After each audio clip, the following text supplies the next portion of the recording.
Diane Arbus was my mother, which means that the way in which I knew her was in terms of a kind of familiarity that I took for granted, as you have to if you live with somebody.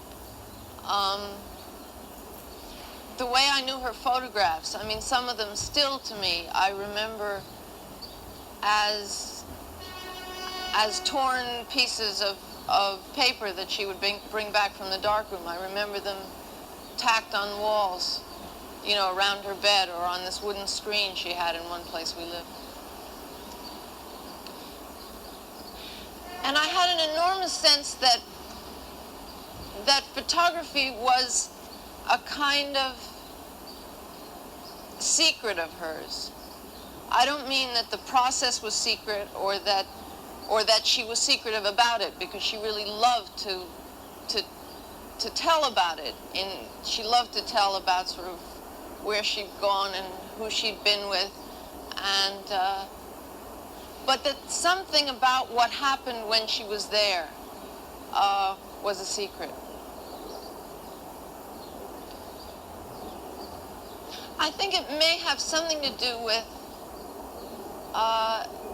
the way in which she grew up.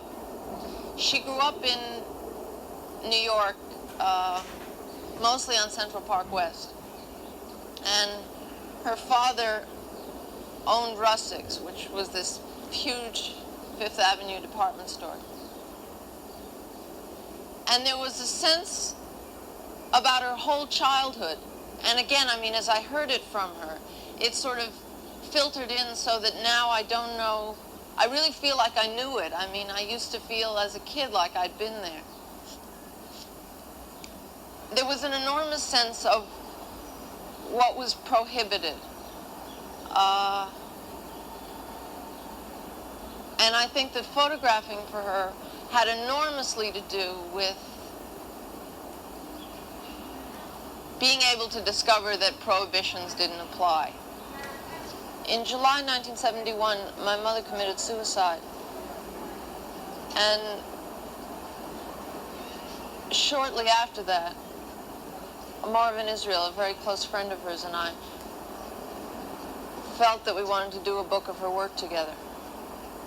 So we began collecting not just the pictures, but sort of whatever material we could find. In 1970, she had given a class in Westbeth, which was where she lived. And we found out that one of the students in that class was a Japanese photographer named Iko Narahara, who admired Diane's work enormously. The problem was that he barely spoke any English at all.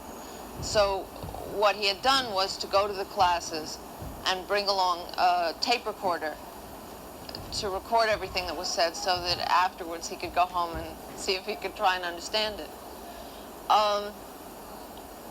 So he lent us those tapes.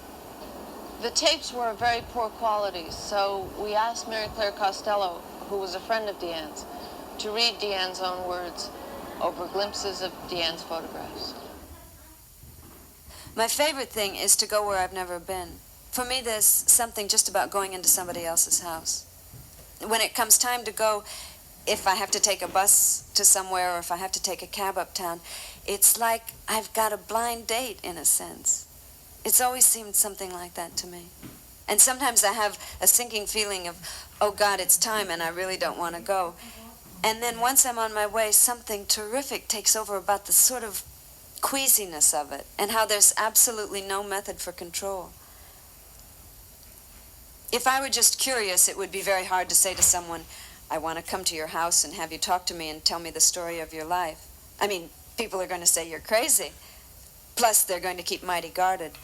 But the camera is a kind of license. And for a lot of people, they want to be paid that much attention.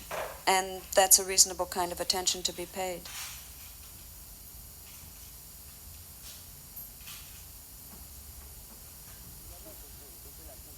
Actually, they tend to like me.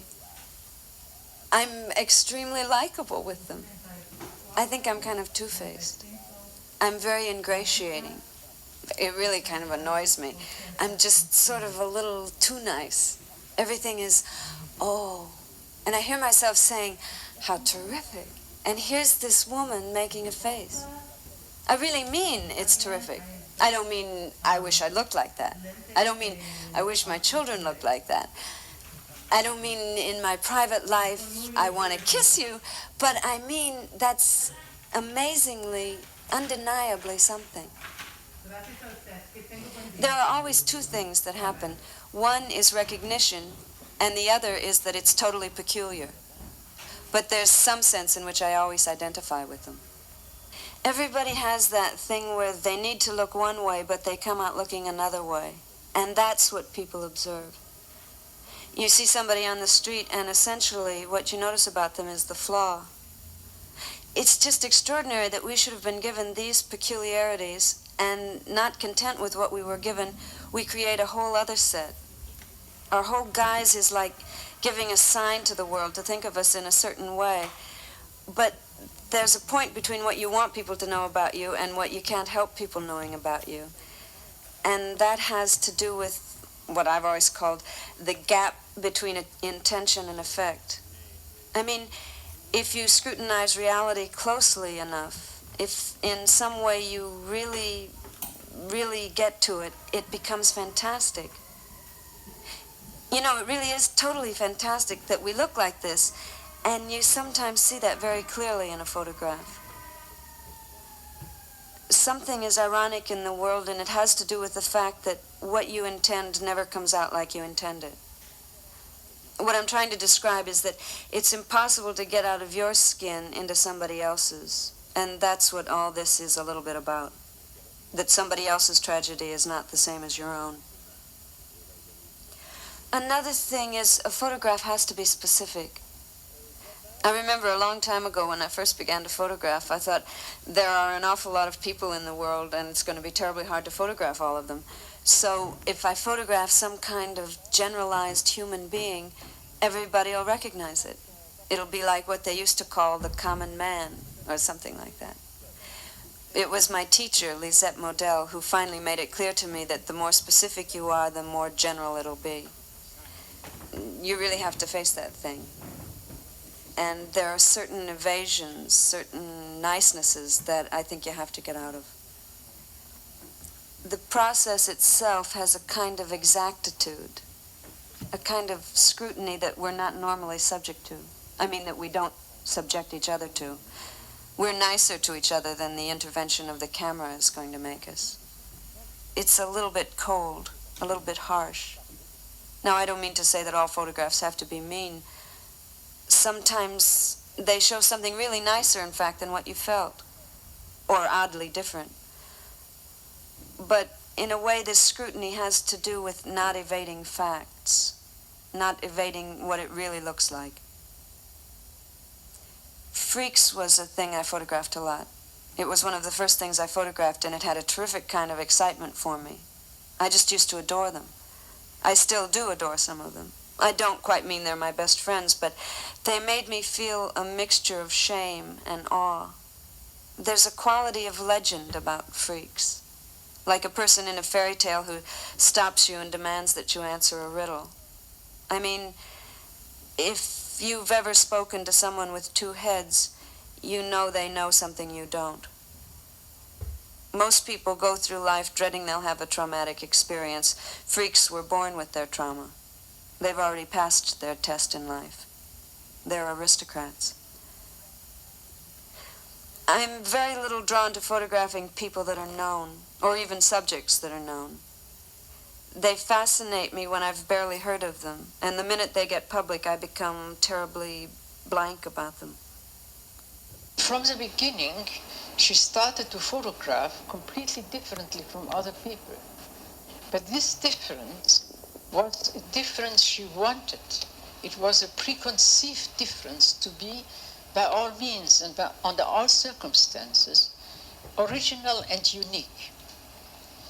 And then it had to be explained to her that there are great artists in every era who are so new and so different that nobody can understand them. The ears or the eyes are not used to it. And they maybe the ones who really contribute to the medium. But at the same time, there are other artists, and they work also in a non-understandable kind of a way. Nobody could understand what they are doing. And they are phonies, and they work with illusions and fantasies. And that this kind of a difference is extremely important to understand. So Diane said to me, you know, she said, I went to the School of Cultural Ethical Culture, where a child, whatever a child did, was considered the work of a genius. So I had never an occasion to find out what's good, what's bad, what's truth, and what's false. And from that moment on, Diane did not bring any more of these pictures.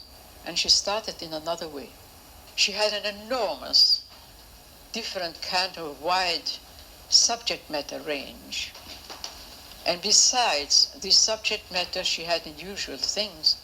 She had also her specific subject matter, which of course was the most important, which was to photograph freaks, homosexuals, lesbians, cripples, sick people, dying people, dead people.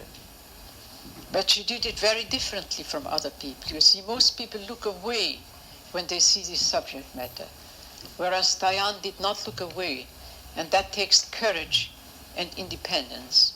And I think it is the first time, as far as I know, in history of photography, that somebody would photograph this kind of people who are discriminated, and we are afraid to look at them, because deep down in ourselves we feel we are still crippled somewhere, even if it isn't outside. And she photographed them humanly, seriously, and functioning in their lives. And that was an extraordinary kind of an achievement. She said once to me she wanted to have stillness in her photographs. And she posed everybody, either in the streets or in their homes, and let them look directly at her or into the camera. And by doing so, one would have believed that would freeze the picture, but it was just the opposite. Her influence upon these people and their reaction to her made the picture as spontaneous as if it were not posed. That was a great contribution.